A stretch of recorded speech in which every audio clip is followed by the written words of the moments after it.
Hi hello ಎಲ್ಲರಿಗೂ ನಮಸ್ಕಾರ. ಎಲ್ಲರೂ ಚಲೋ ಅದಿರಿ, ಆರಾಮದಿರಿ ಅಂತ ಹೇಳ್ಕೊಂಡು ಇವತ್ತಿನೊಂದು ಬ್ಲಾಗ್ ಸ್ಟಾರ್ಟ್ ಮಾಡೋಣ ಅಂತ. ಏನಿಲ್ಲಪ್ಪ, ನಾನಂತೂ ಒಂದು ಮದ್ವೆಗೆ ಹೊಂಟಿದ್ದೆ. ಅದು ಯಾರು ಮದ್ವೆ ಅಂದ್ರೆ ನನ್ನ ಚೈಲ್ಡ್ಹುಡ್ ಫ್ರೆಂಡ್ ಅಪೂರ್ವನ್ ಮದ್ವೆ. ಚೈಲ್ಡ್ಹುಡ್ ಫ್ರೆಂಡ್ಸ್ ಅಂದ್ರೆ ಸಿನ್ಸ್ ನಾವು LKG UKG ಇಂದನೂ ಬೆಸ್ಟ್ ಫ್ರೆಂಡ್ಸ್ ಅದೀವಿ, ಇನ್ನೂ ಟಚ್ ಒಳಗದೀವಿ. ಆಕಿನೂ ನನ್ನ ಮದ್ವೆಗೆ ಬಂದಿದ್ಲು, ಇವಾಗ ನಾನು ಆಕಿನ ಮದ್ವೆಗೆ ಹೊಂಟೇವಿ. ಸೊ ನೋಡ್ರಿ ಹೆಂಗಲ್ಲ, ಎಲ್ಲರೂ ಫ್ರೆಂಡ್ಸ್ ಇರ್ತಾರೆ, ಭಾಳ ಜನ ಫ್ರೆಂಡ್ಸ್ ಇರ್ತಾರೆ. ಬಟ್ ಕೆಲವು ವ್ಯಕ್ತಿಗಳು ಅಷ್ಟು ನಮ್ಮ ಜೊತೆ ಉಳಿತಾರೆ. ಅದ್ರಾಗ ಇಂಥವ್ರು ಇರ್ತಾರೆ, ನಮ್ಮನ್ನ ಕಡೆ ತನಕ ನಮ್ಮ ಜೊತೆ ಇರ್ತಾರೆ.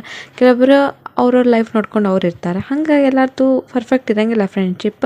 ಸೊ ಹಿಂಗೆ ನಂಗೆ ಇಷ್ಟು ಚಲೋ ಫ್ರೆಂಡ್ಸ್ ಸಿಕ್ಕಾರ. ಸೊ ನಂಗೆ ಭಾಳ ಖುಷಿ ಆಗ್ತೈತಿ. ನಮ್ಮ ತಮ್ಮನೂ ಮಸ್ತ್ ಡ್ರೈವಿಂಗ್ ಹೊಡಿದು ಕಲ್ತು ಬಿಟ್ಟಾನ. ಹಾಗಾಗಿ ಎಲ್ಲ ಕಡೆ ಅವನ್ನ ಕರ್ಕೊಂಡು ಹೊಂಟು ಬಿಟ್ಟಿವಿ ನಾವಂತೂ. ಇಲ್ಲಿ ನೋಡ್ರಿ ಅದ್ವೈತ ಎಷ್ಟು ಮಸ್ತ್ ಕುಂತು ಬಿಟ್ಟಾನ ಅವ್ರ ಪಪ್ಪ ಜೊತೆ ಇದ್ರೆ ಮುಗ್ದ ಹೋಗ್ತಾವ. ಭಾಳ ಅವ್ರ ಜೊತೆನೇ ಟೈಮ್ ಸ್ಪೆಂಡ್ ಮಾಡ್ಕೊಂತ ಇದ್ಬಿಡ್ತಾನೆ, ನಂಗೆ ಮರ್ತ ಬಿಡ್ತಾನೆ ಒಂದು ಕಡೆ. ಇಲ್ಲಿ ನೋಡ್ರಿ ಇದು ಕಲ್ಯಾಣ ಮಂಟಪ. ಸೊ ಇಲ್ಲಿ ನೋಡ್ರಿ ಪ್ರೀ ವೆಡ್ಡಿಂಗ್ ಶೂಟ್ಸ್ ಎಲ್ಲ ಮಾಡಿಬಿಟ್ಟಾರ. ನಾವು ಮಾಡಿಸ್ಬೇಕಂತಿದ್ವಿ, ಏನೇನೋ ಆಗಲಿಲ್ಲ. ಸೊ ಮಾಡಿದವ್ರು ನೋಡಿ ಖುಷಿ ಪಡ್ತೀವಿ ನಾವು ಅಷ್ಟೇ. ಇಲ್ಲಿ ನೋಡ್ರಿ ಈಗ ಕಲ್ಯಾಣ ಮಂಟಪ ಎಂಟ್ರೆನ್ಸ್. ಇವರೆಲ್ಲ ಮುಂದೆ ಹೊಂಟು ಬಿಟ್ಟಾರ. ನೀ ಏನ್ಲಿಪ್ಪ ಫೋನ್ ಹಿಡ್ಕೊಂತ ಕುಂತು ಬಿಟ್ಟಿದ್ದು, ನಮ್ಮ ತಮ್ಮ ಭಯಕತ್ತು ಬಿಟ್ಟಿದ್ದ. ಆದರೂ ನನ್ನ ಕೆಲಸ ನಾನು ಮಾಡಬೇಕು, ನನ್ನ ಶ್ರದ್ಧೆಯಿಂದ ಮಾಡ್ಬೇಕಂತ ಮಾಡಕತ್ತೀನಿ. ಇನ್ನು ನೋಡ್ಕೊಂಬರಂಬರ್ರಿ ಕಲ್ಯಾಣ ಮಂಟಪ ಹೆಂಗೈತಿ ಅಂತಂದು.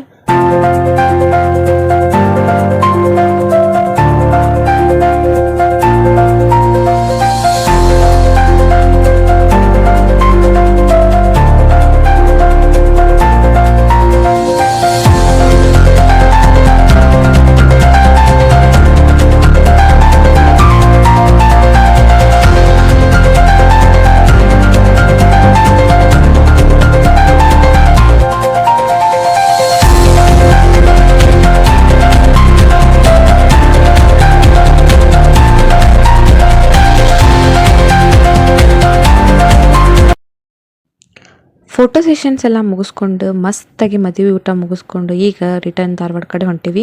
ಇಲ್ಲಿ ನೋಡ್ರಿ ನಮ್ಮ ಮಮ್ಮಿ ಅವ್ರ ಮೊಮ್ಮಗಗೆ ಬಾಳೆಹಣ್ಣು ತಿನ್ಸಾಕತ್ತಾರ. ಅವನು ಏನೂ ತಿನ್ನೋ ಹಂಗಿಲ್ಲ, ಸ್ವೀಟ್ಸು ಅಥವಾ ಯಾವುದೂ ಕೊಡೋಂಗಿಲ್ಲಲ್ಲ. ಸೊ ಹಾಗಾಗಿ ಅವನಿಗೆ ಫ್ರೂಟ್ಸ್ ರೆಫರ್ ಮಾಡ್ತೀವಿ. ಇಲ್ಲಿಂದ ನಾವು ಸೀದಾ ಬಂದಿರೋದು ಚಹಾ ಕುಡಿಯೋಕ್ಕಂತ ಬಿಗ್ ಮಿಶ್ರಾಗ. ಇವರು ಯಾವತ್ತು ನೋಡಿದ್ರೆ ನಾನು ನನ್ನ ಹಸ್ಬೆಂಡ್ ಬಂದಿದ್ವಿ, ಬಿಫೋರ್ ಅದ್ವೈತ ಹುಟ್ಟೋಕ್ಕಿಂತ ಮುಂಚೆ ಬಂದಿದ್ವಿ. ಸೊ ಹಂಗೆ ಇಲ್ಲಿ ಭಾಳ ದಿವಸ ಆತಪ್ಪ ಅಂತಂದು ಹಂಗೆ ಚಹಾ ಕುಡಿದು ಹೋಗೋಣ ಅಂತಂದು ಬಂದ್ವಿ. ನೋಡ್ರಿ ಹಿಂಗೈತಿ. ಇಲ್ಲಿ ಬಂದು ನೀವು ಒಂದ್ಸಲ ವಿಸಿಟ್ ಮಾಡಿರಿ.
ವೈಟ್ ಸಾಸ್ ಪಾಸ್ತಾ ಮತ್ತು ಪಿಜ್ಜಾ ತೊಗೊಂಡು ತಿಂದು ಚಹಾ ಕುಡಿದು ಮಸ್ತ್ ಅನ್ನಿಸ್ತು.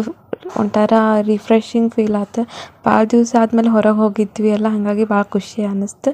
ಈ ವ್ಲಾಗ್ನ ಇಲ್ಲೇ ಮುಗಿಸಾಕತ್ತೀನಿ. ನಿಮಗೆಲ್ಲರಿಗೂ ಈ ವ್ಲಾಗ್ ಇಷ್ಟ ಆಗಿತ್ತು ಪ್ಲೀಸ್ ಲೈಕ್ ಮಾಡಿರಿ, ಶೇರ್ ಮಾಡಿರಿ ಮತ್ತು ನಿಮ್ಮ ಫೀಡ್ಬ್ಯಾಕ್ನ ಕಮೆಂಟ್ ಬಾಕ್ಸ್ನೊಳಗೆ ತಿಳಿಸ್ರಿ. Thank you.